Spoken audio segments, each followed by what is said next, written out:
Hello সবাইকে। তো আজকে আমি তোমাদেরকে শেয়ার করতে চলেছি একটা হেয়ার অয়েল, যেটা ব্যবহার করলে তোমাদের চুলে অনেকটাই উপকারী হবে এবং এর ফল অনেকটাই ভালো। তো চলো শেয়ার করা যাক। তো ফার্স্ট আমি এখানে নিয়ে নিচ্ছি একটা প্যারাশুটের কোকোনাট অয়েল। তোমরা চাইলে যে কোনো কোম্পানির অয়েল নিয়ে নিতে পারো। তো তারপরে হচ্ছে গিয়ে আমি নিয়ে নিচ্ছি থালকুনি। তো এটাতে থালকুনিতে থাকে ভিটামিন বি ফ্ল্যাটি অ্যাসিড। এটা ব্লাড সার্কুলেশনকে বৃদ্ধি করে এবং আমাদের হেয়ার ফল কমাতে অনেকটাই উপকারী।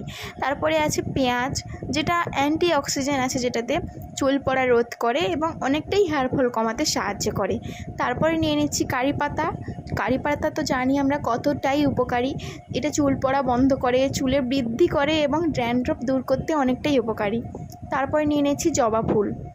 জবা ফুল চুলকে একটা নতুন সৌন্দর্য প্রদান করে এবং চুলকে আরও মসৃণ করে তোলে। তারপরে হচ্ছে কালো জিরে। কালো জিরে ড্রাই হেয়ারকে ময়শ্চারাইজ করে এবং ড্যামেজ হেয়ারকে রিপেয়ার করে। হচ্ছে মেথি, যেটা আমরা জানি যে চুলের জন্য কতটা উপকারী। তারপর হচ্ছে আমলকি, যেটা রক্ত সঞ্চালনকে অনেকটাই বৃদ্ধি করে এবং চুলকে অনেক স্ট্রং করে। তো এবার সবগুলো ইনগ্রিডিয়েন্টসকে একসাথে ফুটিয়ে নিয়ে অয়েলের সাথে একটা বোলের মধ্যে ঢুকিয়ে নিয়ে ঠান্ডা করে রেখে দিলেই আমাদের হেয়ার অয়েল কমপ্লিট। যে জিনিসগুলো থেকে গেল আমার, সেগুলোকেও আমি এটা স্টক করে রেখে দেবো এবং যখন তখন চুলে লাগাবো। তো চলো টাটা।